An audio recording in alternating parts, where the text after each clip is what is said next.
Hello ladies and gentlemen, what's going on? It's Ewan99 here with a heads-on comparison between the iPod Touch 5th generation and the iPod Touch 4th generation. This can be more of a physical comparison than a speed test due to the fact that the iPod Touch 4th generation is jailbroken, so it will run slower than it already does, giving the iPod Touch 5th generation even more of an advantage than it already does with its dual-core chip. So I'll just show you around the device and why I think it has improved greatly beyond the 4th generation to the 5th generation. So this is the 5th generation, if you haven't noticed already, since it is taller and slimmer. And here is the predecessor, the iPod Touch 4th generation. Now, let's take a look at the backs. As you can see, there is a pretty large difference as far as backing goes. Bring that up close here. As you can see, the iPod Touch 4th generation on the left has this kind of mirror-like finish, which is extremely scratchable if you haven't noticed already, with its tons of scratches and such of that nature. And on the front, you do have a fingerprint-coated screen, as it delivers a fingerprint-coated screen. And as you can see, the screen does wash out depending on viewing angles. As you can see, you won't be able to see it as much since it is darker, and even on this side it comes into a bluish tint. It transforms pretty much colors based on the way you hold the iPod Touch, because this is a non-IPS display, so colors fade and the screen itself fades as you turn the device around. My sister's iPod just got a notification.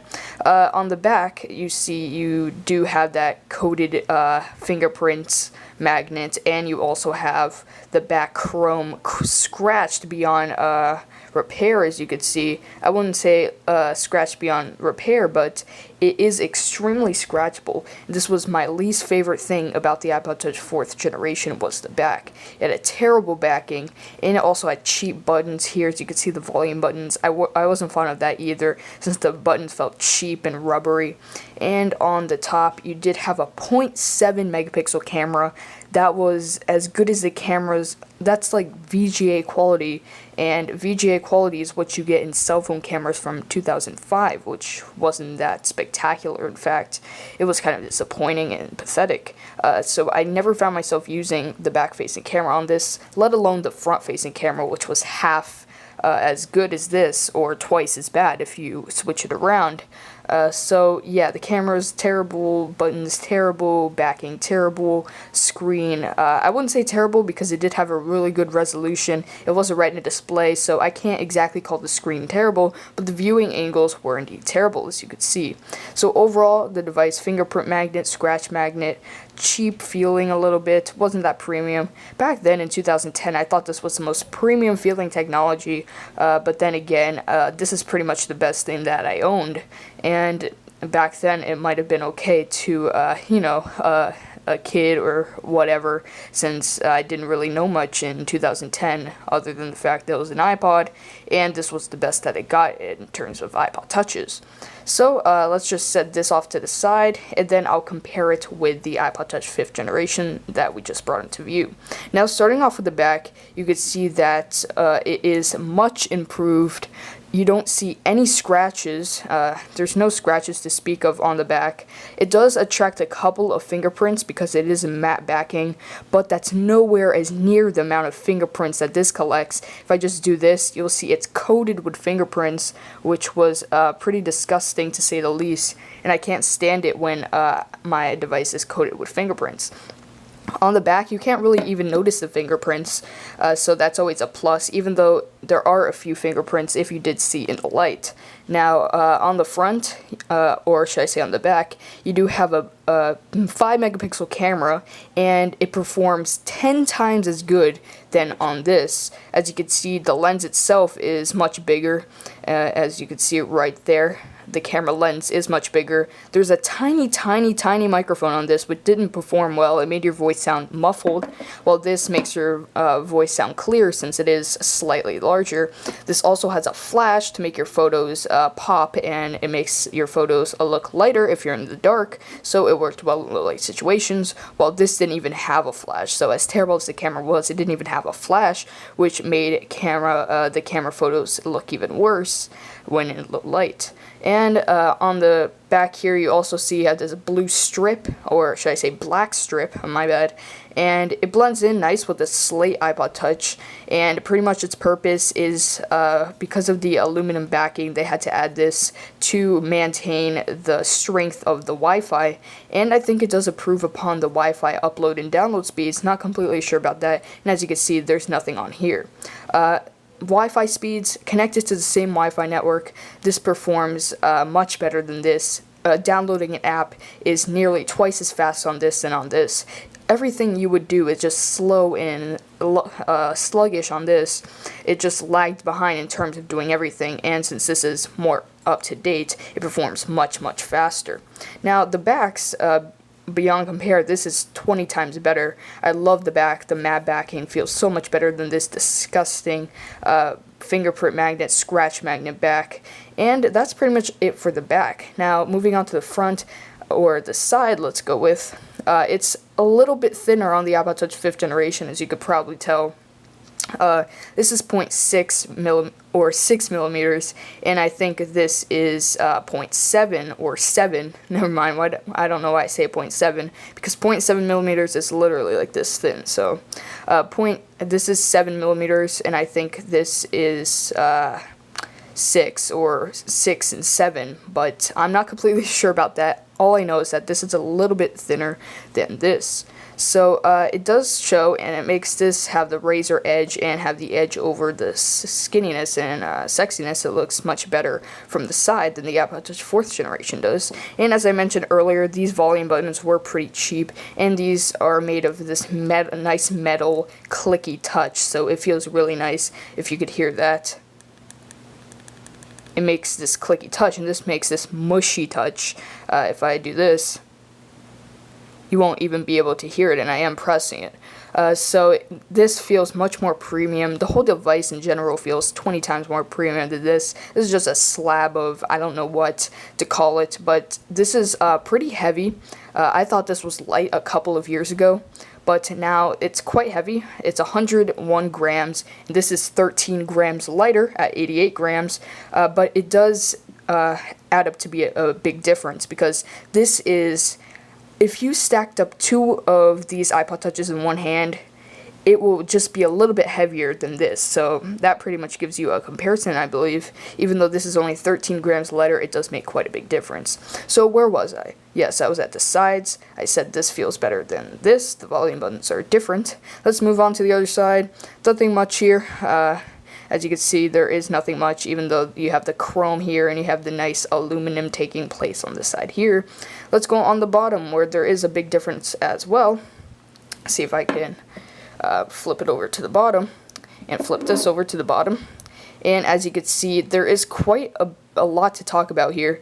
For starters, on the iPod Touch 4th generation, you have a tiny speaker grill, as you can see on the left, while there is a quite larger speaker grill that takes place on the right side of the bottom of the iPod Touch 5th generation.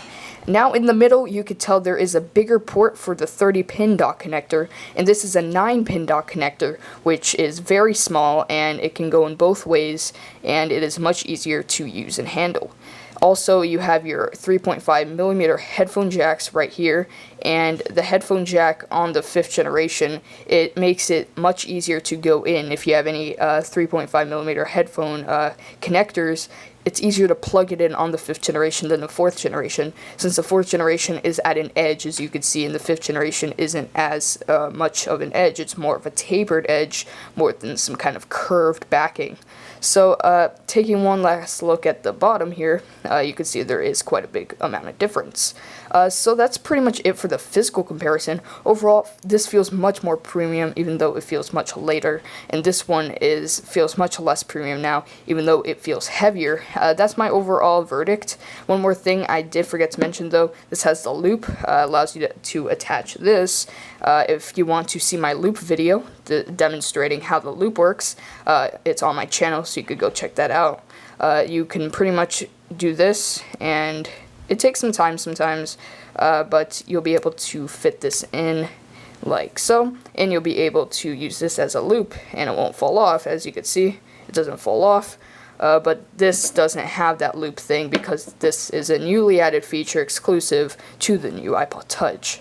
So, if you're looking to get the 16GB iPod Touch 4th generation for $200 because it is available for $200 now, I say don't. I say if you have the extra money, do spend it on the iPod Touch 5th generation, and don't go with the 4th generation since this has outdated specs, only a single core chip, while this has a dual core 8.5 chip, and overall this is a much better device. Even though this might be tempting at 16 gigs for $200, this is 32 gigs, which is twice the capacity for $300. So the extra features plus the extra capacity does make this a worthwhile buy, and I would pick this over the iPod Touch 4th generation if you're in the market for an all-around MP3 player / game player / video recording device, or a photo taking device, or a camera, whatever you want it as. This is your best all-around device because this is outdated, frankly, and I don't think you're going to have much mileage with this because within a year, almost none of the games will be able to be ran on this, while this would be able to last on for a while before it becomes outdated. So thank you for watching this video, guys. One more thing, it has it so when you have it on its side, you see it's not washed out. It has an IPS display, while this has a non-IPS display. So on the 4th generation, it looks much more washed out than on the 5th generation. That was what I mentioned earlier, and I forgot to show you that, but hopefully you understand now that this is a much better buy than the 4th generation if you're in the market right now. Would I say upgrade from a 4th generation to a 5th generation? I would say yes, because that is what I did. I did upgrade, and I have to say I am very happy with it. Spending $300 on this, it's probably one of the best decisions I made because it's just such a large improvement over the 4th generation. And yeah, that's pretty much all I have to say. If you're in the market right now, pick the 5th generation over the 4th generation. If you have a 4th generation right now and you are thinking about upgrading, do upgrade if you have the money. If you're tight on money, of course, sticking with the 4th generation for an extra year isn't that big of a deal because the 4th generation is still a somewhat capable device, even though it is becoming outdated as we speak. So I hope you enjoyed this video, guys. This is a pretty long video, probably the longest video I did in a while, because I was comparing this in depth. Just put this back in, and I hope you enjoyed nonetheless. This was a comparison between the iPod Touch 5th generation and the iPod Touch 4th generation. I hope you enjoyed, and I hope this made your decision shift more towards one or the other. And I hope you enjoyed. More videos to come, so please subscribe at the top if you want to be updated when I post new videos. Much more iPod Touch 5th generation videos on the way. Your requests can become a video if you leave them in the comment section below. And yes, this does have a crack. That's that shiny thing. It is pretty annoying, but yes, that is a crack. If you were wondering what this glint was, I dropped it and it did crack. That happened maybe, I'm not sure. I think it was 10 months ago. Yeah, it was 10 months ago in which this happened. I was walking home from school and this dropped and it cracked, and that was pretty disappointing. But anyway, I hope you enjoyed the video, guys, and I'll catch you all in the next one. Have an awesome day.